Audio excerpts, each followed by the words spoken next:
Salam damai sejahtera Bapak, Ibu, serta saudara-saudari semua. Untuk merenungkan firman Tuhan, mari kita bersatu dalam doa. Tuhan Allah Bapa di sorga yang melebihi segala akal, hati, dan pikiran kami manusia, berfirmanlah kepada kami sebab kami bersedia untuk mendengar, dan mampukan kami atas pertolongan Roh Kudus melakukan firman-Mu itu dalam hidup sehari-hari. Dalam nama Tuhan Yesus kami berdoa. Amin. Nas renungan firman Tuhan pada hari ini diambil dari kitab Hakim-Hakim pasal 7 ayat 20 dan ayat 21 yang berbunyi, "Demikianlah ketika pasukan itu bersama-sama meniup sangkakala dan memecahkan buyung dengan memegang obor di tangan kirinya dan sangkakala di tangan kanannya untuk ditiup, serta berseru, 'Pedang demi Tuhan dan demi Gideon.'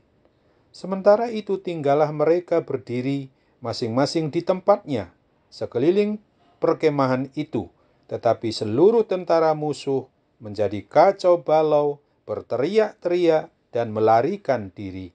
Sebagai tema yang diangkat dari nas renungan kita adalah Tuhan sendiri yang berperang, umatnya melakukan yang ditugaskan. Pada awal mulanya, Hakim Gideon memang sebagai salah satu dari 15 hakim yang ada di umat Israel, awalnya dipenuhi dengan keraguan-raguan untuk maju perang hanya dengan 300 orang prajurit yang dibagi dalam 3 grup atau pasukan yang belum berpengalaman sama sekali di dalam berperang.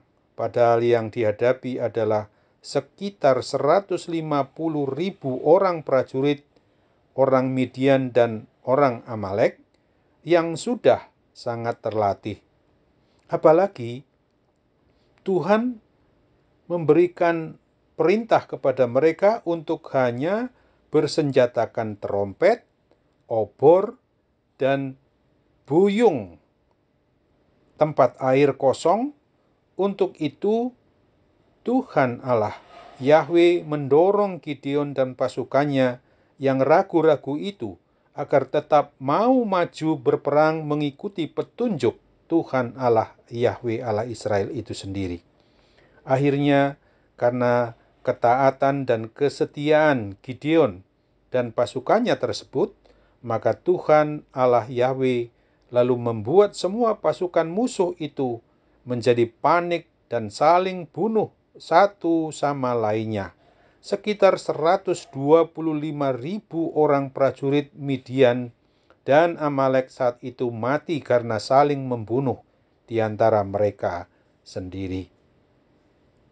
Sesungguhnya pada awalnya bahwa bukan karena Tuhan Allah Yahwe Allah Israel itu tidak mampu untuk langsung menghancurkan dan membinasakan seluruh pasukan musuh-musuh Israel, umat pilihannya itu, akan tetapi Tuhan Allah Yahwe yang berkehendak untuk mengajarkan dan mengajak baik pribadi Hakim Gideon sendiri maupun seluruh umat Israel, maka termasuk juga sesungguhnya hal ini adalah untuk kita umat yang beriman percaya kepada Kristus sekarang ini, agar tetap taat dan mau setia melakukan yang menjadi tugas tanggung jawab kita sebagaimana yang telah diberikan oleh Tuhan Yesus Kristus kepada kita melalui kehidupan keluarga, maupun juga dalam suatu persekutuan dimanapun kita berada.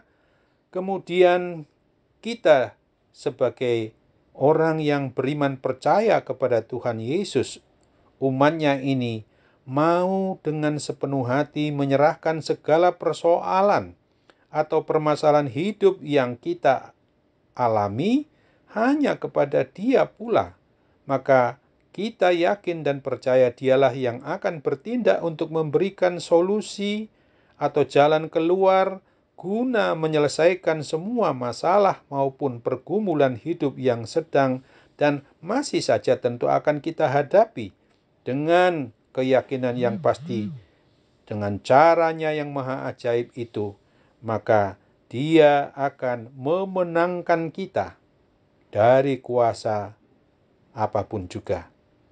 Melalui nas renungan firman Tuhan hari ini, sungguh kita diajak sebagai orang yang mengaku beriman percaya kepada Kristus untuk sungguh-sungguh dengan penuh penyerahan diri kepada pertolongan Roh Kudus. Kita menyerahkan pada pertolongannya secara pasti bahwa Dia akan terus dan akan menguatkan iman percaya kita hanya kepada Kristus, sehingga akhirnya kita juga akan merasakan mau dan dimampukannya pula untuk melakukan apa yang Tuhan embankan kepada kita selaku pribadi atau keluarga, dan kita sebagai bagian dari komunitas lembaga gereja apapun juga yang sedang kita tekuni sekarang, untuk boleh memberlakukan tugas tanggung jawab kita itu dengan hanya mengandalkan Tuhan Yesus Kristus yang adalah Tuhan, Raja dan Kepala atas kita, umatnya, gerejanya di muka bumi ini, bahwa Dialah yang akan bertindak, Dialah yang akan berperang, dan sekaligus menolong kita, memenangkan kita dari segala kuat kuasa iblis maupun penguasa dosa dan maut itu. Amin. Mari kembali kita berdoa. Tuhan Bapa di surga, terima kasih untuk firman-Mu yang boleh mengingatkan kami hari ini untuk sungguh-sungguh kami dimampukan mengandalkan Tuhan sendirilah yang akan berperang bagi umatnya, bagi kami semua yang beriman percaya hanya kepada Tuhan Yesus. Saat ini juga kami berdoa bagi mereka yang memang sedang berperang untuk melawan kuasa sakit penyakit apapun yang sedang mereka hadapi. Oh Tuhan, dengan penuh penyerahan diri kami percaya melalui perawatan para medis, obat, dokter, dan apapun yang memang menjadi sarana-Mu, pasti mujizat kesembuhan-Mu terjadi atas diri kami. Termasuk mereka yang karena menderita akibat pandemi COVID-19 ini. Tuhan pasti tolong mereka. Dalam nama Tuhan Yesus kami berdoa. Amin.